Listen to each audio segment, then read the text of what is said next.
Hi everyone, welcome back to day 9 on my synopsis of the 9 things you simply must do to succeed in love and life by Dr. Henry Cloud. Great principles to live by, not end-all cure-alls, but great principles to bring value into your life.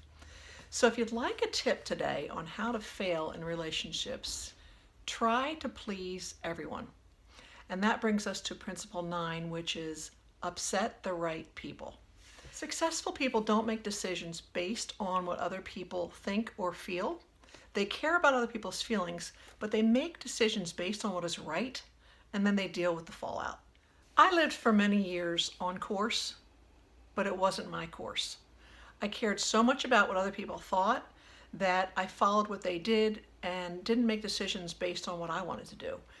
For about 6 years, I was involved in a business that I let other people make a lot of decisions. And near the end of that time, as I was growing, I was able to step back and look at the direction my life was taking, and I didn't like it.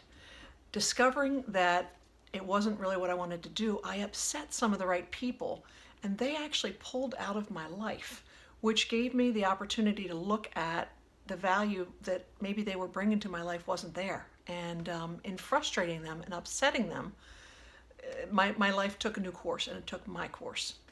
Understand the difference between hurting someone and harming someone. Getting fired from a job, a failure in life, these things hurt, but they don't harm us.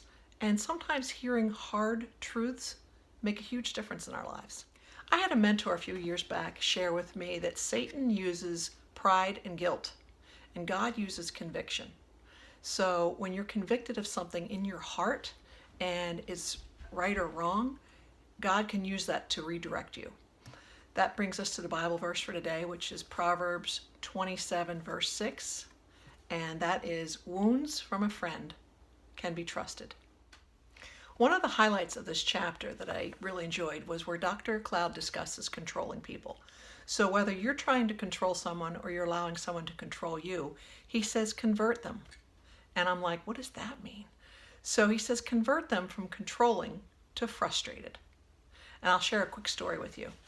I had a friend who I was allowing a lot of control in my life. And we got to a point where in the relationship, I wanted something different. I was growing and wanted something different. So we would have these meetings. We would get together and meet. And I would discuss the things that were not working for me. And I frustrated because this person could no longer have control over these things that were happening in our relationship. I frustrated the heck out of this individual, and they would get up and walk away from the meeting. And the first time it happened, I said, wait a second. And they just walked away. And so I said, all right, let me try this again. So we'd sit down again for another meeting. Things would be moving forward a little bit. And then all of a sudden, this person would get so frustrated, they would get up and walk away. And I'm like, I frustrated the crap out of that person.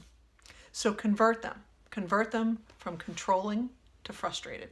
So in closure, I have my buddy Lukey here with me. Say hi to everybody. Say hi. Yep. Okay. Good boy. Good boy. In closure, be willing to be the odd one out. Risk the approval of others.